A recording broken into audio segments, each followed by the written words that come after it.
ချိန်တိုင်းကျွန်တော်တောက်လျှောက်ထိနေခဲ့တာဗျာ open vision ဒီမှာဆိုရင်လည်းပို့ပြီးတော့စိုးလိမ့်မယ်ပေါ့နော်ဟမ်တောက်လျှောက်ပြန်ပြီး rolling stone ပြန်ပြီး dive ကြိုးလိုက်ဒီက CP low H ပြန်ပြီးဖြစ်နေရဗျာ အဲ့တော့ခါနေတဲ့ win nation နဲ့ 3v1 နဲ့ခေါ်တော်လို့တွေ့ရတဲ့ဘူးတစ်ဖက်ကလည်းကိုရတဲ့ people damage ကျူးသားနေခဲ့ damage အောက်မှာတစ်ဖက်ကလည်းခေါ်နေတာ mega kill ပြန်ပြီးတော့ပေးရလို့ immortality ပြတ်သွားတော့ Warrior တောက်ရ recall ခဲ့တဲ့အောက်မှာ 1 for 1 trade ကိုတော့ Nico ပြန်ပြီးတော့ရယူထားပါသေးတယ် တောက်လျှောက်ဆိုလိုပဲ Hero K 1 for 1 front line Hero တွေပြန် trade ထားတဲ့နောက်မှာတော့ဒီ log ကိုတခါတည်းကေးဖို့ဆိုတာတော့မဖြစ်နိုင်သေးဘူးဗျာ 1 for 1ပြန်လဲပြီးတော့ trade time နဲ့ပဲကျွန်တော်ဒီအချိန်ဒီမှာတော့ vision တွေကတော့ပြန်ပြီးတော့ထောက်အောင်ပဲ တော့စာပြီးတော့ခေါ်တုံးနေတာ dancing လုပ်နေတာ YG တော့ဒီကောက်မှာလည်း Warrior spear ပေးတဲ့ Shero K ဘယ်နေချာ hacker ပြပေးရမှာဆိုရင် slap တူပဲဟဲ့ဟိုမှာချက်ပြီးတော့ဆွဲခေါ်ထားသေးတယ်ဗျာ front line control ပိုင်းမှာ down shot ပဲဘာရှာ rolling stone လေးပြန်ပြီးတော့ပေးထားစေတော့ pieces လေးပြန်ပြီးတော့ light breaking နဲ့ရှိနေစေပဲဆိုတော့တစ်ဖက်ကပြ damage ကိုခံစားမှုဆိုတော့ long range ပိုင်းမှာရိုင်းသိပြီးတော့ stage ကိုလည်း angel hacker နဲ့ light loss damage နဲ့ကြားတော့ Warrior ကြောက်ဝဲ different force and the 5 as a one control in the back line Titus right slam the Warrior air ကိုတော့ damage အောက်မှာတစ်ဖက်ကလည်း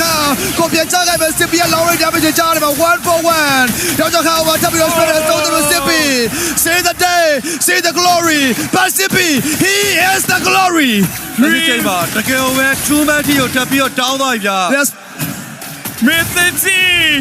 ကျွန်တော်တို့လိုချင်နေတဲ့ပုံစံတကူကိုချိုးပြတ်သွားနိုင်တော့မှာလား Grand Final ချိန်လာတော့တကူဟက်ကပြန်ပြီးတော့ဘူတာကိုကျိုးလိုက်မယ်မလွယ်ဘူးဗျာ Shabaka big damage ရတော့ blade ကိုထပ်ပြီးတော့ကျွလာခဲ့ damage မ careless free by CP QD the grand final of Mythicity again ladies and gentlemen show your mercy representative Mythicity Grand Final ချိန်လာတော့ဒီချိန်မှာ Mythicity ကြော်ပြတ်သွားနေပဲ EWC MSC 2025ကိုတော့ Mythicity မြန်မာရဲ့ခေါ်သားပြုနေနေတော့တလန်းသွားနိုင်ခဲ့ပြီပဲဖြစ်ပါတယ် တကယ်ကောင်းတဲ့တကယ်တရားလက်ပါတဲ့ကစားပုံတွေကြားထဲမှာပဲမသတိအသင်းဟာသူတို့ရဲ့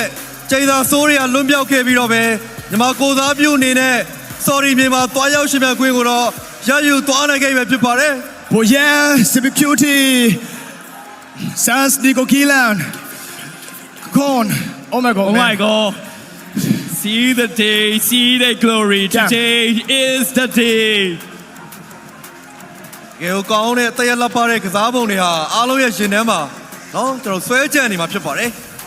movement တွေကတော့ကျွန်တော်တို့တကယ်ကိုကျွန်တော်ကောင်းမွန်နေခဲ့တဲ့ movement တွေလို့ပဲပြောရမယ်ဗျ